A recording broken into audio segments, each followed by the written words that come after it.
The Golden Branch, written by Ronald Randazzo, previous to December 7th, 1998. Narrated by Lanitta Elder. Here a foul and dreadful river, heaps of mouldering flowers wither, where bird and beast will never feast, or near in passing dare to go. Grew a wistful, lonely willow on a pale and spectral pillow of softest, coldest pallid mounds, like egret down and angel snow. Not oak nor birch would dare besmirch the grandeur of that saintly wood, nor man nor god would dare to trod the cursed soil where that willow stood. Within that tree, seen just by me, grew a branch of the purest gold, that used to shine for none but I, a riddle not till now been told. In amazement I stared weakly, and in wonder declared meekly, of whose curious wondrous seed had this heavenly tree been reared, whose pistil or willow stamen from some tree-folk forest daemon, with such generous heart and wealth, had so unselfishly volunteered. Then a most peculiar bustling from the leaves came now to rustling, and a hymn and jingle-jangling from a strange and arcane prayer, whose declaration made be known to a tinkling, twanging tone, a parable most delightful of a forgotten maiden, mare. And before the last verse finished, through neglect or curse diminished, the tree grew quaintly silent, then declined to sing hence more. Through no delaying of my own, without a gasp or uttered moan, the tree grew queerly silent, then resolved to sing no more. In my spirit stirred a sadness, in my reason grew a madness, and I desired to hear some more of this ancient romantic lore. Whose wisdom of ages wrote it, and outlived the sagely poet, who penned half a tragic story, and then set words to song no more. I demanded a conclusion, not to be left in seclusion. Whatever had become of her, that long-forgotten maiden mare, whose love had been so taken, and whose faith had been so shaken, and through no willingness of her own left her heart so unaware? Had her one and truest lover, from the heaven up above her, come to save her from the peril of a crueler twist of fate? And then inscribed a vow of love with a quill feather of a dove upon tall and golden spires that adorn the heaven's gates? Or had she slipped into depression, to wallow in dejection, with a weeping that would rival even that of the willow tree? With a ring upon her finger, a mere token to remind her of a lover lost in battle, a love that could not be. My lips pled for explanation. The tree gave no revelation. I had no patience for this tree, or for my questions to repeat. Then some act of divination rest my soul with liberation, as the branch fell from the tree, and rests now humbly beside my feet. Finally, some clue, thought I. From the willow came a muffled sigh, in an aged and musty breath that many years had ripened inside.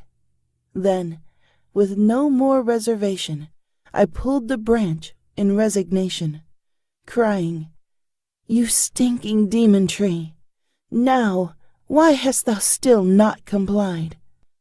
The stick had taken root and sprouted. In my mind, I highly doubted that no twig born of this earth could have grown so instantly. All the more now curious, bordering here on furious, I set out to unearth that branch on hands and knees impatiently. Fist by fistful and clump by clump, I had vowed to expose that stump, whose riches and whose splendor now I quickly began to abhor. For no bountiful plantation could extend no consolation for an arduous excavation of a twig that resolved to war. I felt I must have been possessed, for no intent had I to rest, though the task seemed purposeless and should certainly absolve in jest. The ground replete of clay and stones that jabbed my aching, tender bones, pricked me with a carpenter's nail that in the soil had come to rest. Evil omen or curse, I said, leave me be, or God strike me dead. I squeezed my bleeding finger that had turned the earth a crimson red.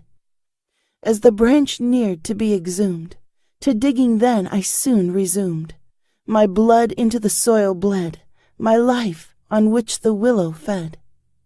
If only someone informed me, if perchance they'd thought to warn me, that God or Satan bore a child that grew into a willow tree, I would not have thought to meddle.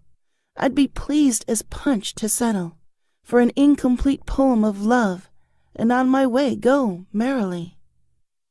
But no advice of caution came, and in my mouth my tongue grew lame, as the golden bark sparked life and mimicked muscle and rotted bone, twisting like a ferrety claw, and reaching like a monkey's paw, creaking with some hideous groan, assured me I was not alone. In my gut, my organs tangled, every whit in my mind dangled. From that ghastly decaying hand my gawking eyes could not be torn. Bolts of lightning running through me, sure as hell that now before me, through immaculate conception, hellish demons were being born. Then, in front of my eyes transformed, skin absorbed that skeletal form. Where once sickly bone had grew, now adorned a gentler hue. Slender fingers and lovely nails, that in the vilest soul unveils tenderness and affection that a woman's gorgeous hand can do. Then something unforeseen took place. The hand, in all its refined grace, seized the job that I deserted, and dug itself up from the ground.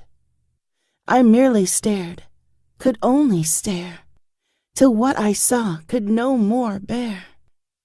In sorrow, simply staring down, stood atop her burial mound. My heart grew faint, my vision blurred. Beneath the ground, a tremor stirred. I knelt down gently, sadly smiled, and kissed the hand and held it tight. Then the rest of the tale was known. With none to love, left all alone, she took her life by hangman's noose, and so ended her troubled plight. But that would not be all, you see. The hand, now free, had beckoned me, pointed toward a golden gleam, a glow which I had not yet seen.